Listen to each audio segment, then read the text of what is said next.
उत्क्रांती या संकल्पनेशी तुम्ही परिचित असाल की प्रजाती कालांतराने बदलतात.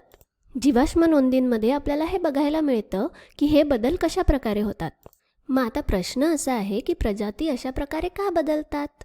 तर याचं मुख्य कारण आहे नैसर्गिक निवड.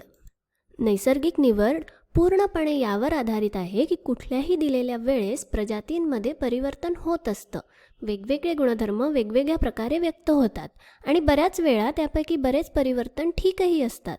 पण मग काही वेळा पर्यावरणीय घटक असू शकतात जे त्यापैकी काही गुणधर्मांना इतरांपेक्षा जास्त अनुकूल बनवतात. आणि जर ते गुणधर्म जास्त अनुकूल असतील जगण्यासाठी, अन्न मिळवण्यासाठी किंवा प्रजनन करण्यासाठी, तर मग त्या गुणधर्मांसाठी जबाबदार असलेले जीन्स म्हणजे जनुके पिढ्यानपिढ्या पुढे जाण्याची शक्यता जास्त असते. आणि आता हे अधिक समजण्यायोग्य बनवण्यासाठी मी तुम्हाला पेपर्ड मॉथचं उदाहरण सांगते. पेपर्ड म्हणजे असं भुरकट ठिपक्या ठिपक्यांचं आणि मॉथ म्हणजे पाकोळी.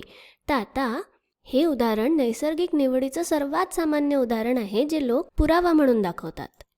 तर ऐका, तुम्ही 1850च्या दशकात लंडनमध्ये गेला असता तर बहुतेक पेपर्ड मॉथ तिथले लंडनमधले हे पांढरे पेपर्ड मॉथ होते.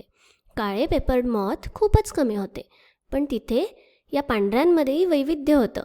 काही हलक्या रंगाचे, काही गडद असायचे आणि काही मध्यम.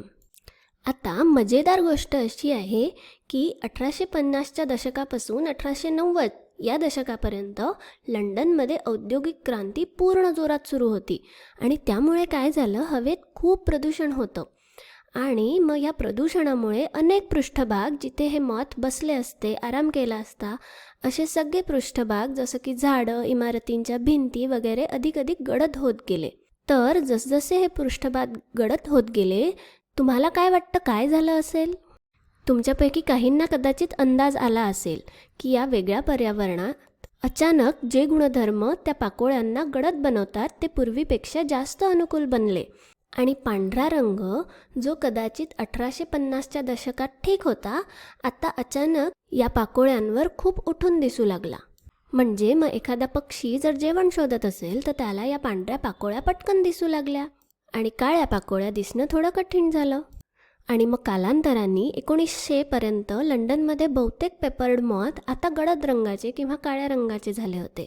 मग आता इथे काय झालं, सगळे पृष्ठभाग जसं इमारतीच्या भिंती किंवा झाडं हे गडद रंगाचे झाले, तसं पांढऱ्या रंगाच्या पाकोळ्यांचं जगणं आणि प्रजनन करणं हे दोन्ही पण अधिक कठीण होत गेलं. आणि मग त्यांची शिकार जास्त प्रमाणात होत असल्यामुळे त्यांचा हा पांढरा रंग पुढच्या पिढ्यांना मिळू शकला नाही. आणि म्हणून मग काळ्या रंगाच्या पाकोळ्यांची संख्या वाढत गेली.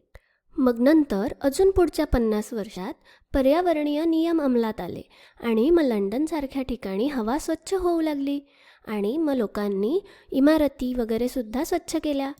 आणि मग यामुळे काय झालं, पांढऱ्या मॉथ्सचं पुनरागमन आपल्याला परत बघायला मिळालं.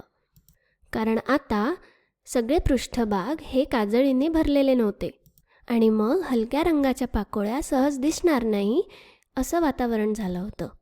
आणि उलट आता गडद रंगांच्या पाकोळ्या स्वच्छ पर्यावरणात जास्त उठून दिसू लागल्या. आहे की नाही मजा? तर या व्हिडिओसाठी इतकंच. धन्यवाद.